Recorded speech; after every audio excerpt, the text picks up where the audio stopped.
Let's talk about the 2025 New York City mayoral race.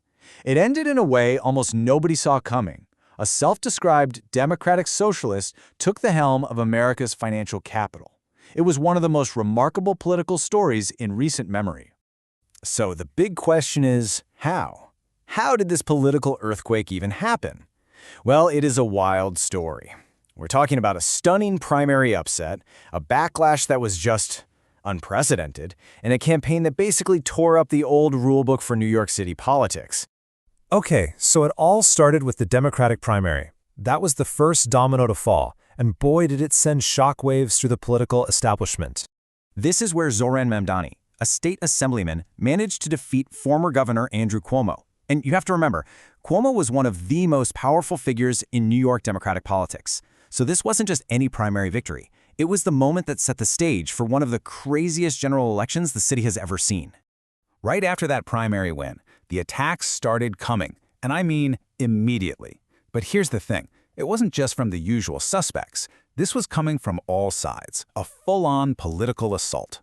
So you had Republicans, of course, and the criticism was fast and sharp. A lot of it brought up the trauma of 9/11. You see this quote from Representative Nancy Mace. That was a really common theme. They were basically framing Mamdani's win as a threat to the city's safety and its history. But here's where it gets really interesting. That kind of attack wasn't just coming from Republicans. You had prominent Democrats, like the actress Deborah Messing, using almost the exact same language. I mean, she flat out accused him of siding with terrorists. And this really shows you how divided the Democratic Party was over this. Even Andrew Cuomo, the guy Mamdani beat in the primary, who then ran in the general on a third-party line. He was using 9/11 to question Mamdani's ability to lead. The language was just incredibly intense. So the key thing to understand here is that this was basically a bipartisan effort, even if it wasn't officially coordinated. You had figures from the far right and the Democratic establishment saying almost the same things about the same guy. It was wild. And this opposition went all the way to the top. We're talking about the White House. President Trump didn't just go after Mamdani personally, suggesting he was in the country illegally, threatening to have him arrested. He threatened the entire city. He talked about cutting off federal funding, even a federal takeover of New York. I mean, the stakes just got incredibly high. So with all that pressure coming from every direction, how on earth did the Mamdani campaign survive? Well, they didn't just survive, they pushed back. And they did it by building this incredibly diverse coalition, maybe one of the most diverse the city's ever seen. Just look at the range of support he got. It was kind of remarkable. Of course, you had Bernie Sanders, the face of American socialism, but then you also had establishment figures like VP Kamala Harris and Hakeem Jeffries. And then it gets even stranger. Former Mayor Bill de Blasio, the conservative commentator Bill Kristol, and even the United Bodegas of America, representing corner store owners. It was a political alliance like no other. Meanwhile, on the other side, that anti-Mamdani alliance, it wasn't as solid as it looked. The Republican candidate, Curtis Sliwa, was getting a ton of pressure to drop out of the race. People, including Donald Trump, wanted him to step aside so Cuomo would have a better chance of winning. But Sliwa, well, he was having none of it, and he said no in the most Curtis Sliwa way possible. His refusal to back down was absolutely critical because it kept that anti-Mamdani vote split, which turned out to be a huge factor in the end.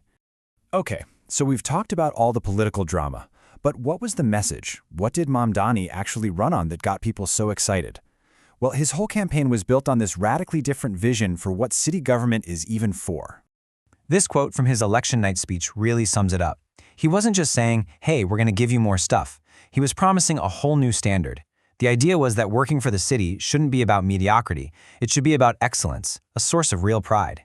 The big idea behind all this was something called moral imagination. Sounds fancy, but the concept is pretty straightforward. It's the idea that government isn't just there to plug holes and fix problems. It's supposed to be a tool for us to work together, to build something better, to help everyone really flourish. And this is really the heart of his message, this contrast right here. The old way of thinking about government is that it's a safety net. It's there to catch you if you fall. But Mamdani's vision was totally different. He saw government as a launching pad, a platform that doesn't just stop you from failing, but actively helps you and everyone succeed.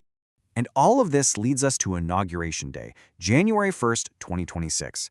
This wasn't just a ceremony. Every single part of it was designed to send a message that a new era for New York was starting right then and there. I mean, every moment was packed with symbolism.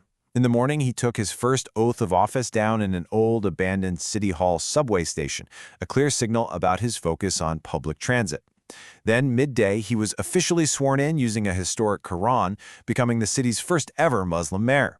And finally, his big speech in the afternoon tied it all together with a promise to make City Hall about resolve and results. And this wasn't just talk, abstract ideas. He immediately connected that big vision to very real, concrete policies. He laid out his agenda right there: universal childcare, making rents more affordable, free bus service, and a plan to pay for it all by raising taxes on millionaires. So there was absolutely no question about where he stood. In his very first speech as mayor, he owned his political identity completely and promised to govern exactly as the democratic socialist he was elected to be. Which brings us to the big final question, right? Was this election just a fluke, a one-off story about one crazy election in New York City? Or does the coalition that put Zohran Mamdani in office actually point to something bigger, a whole new chapter, maybe even a new dividing line in American politics?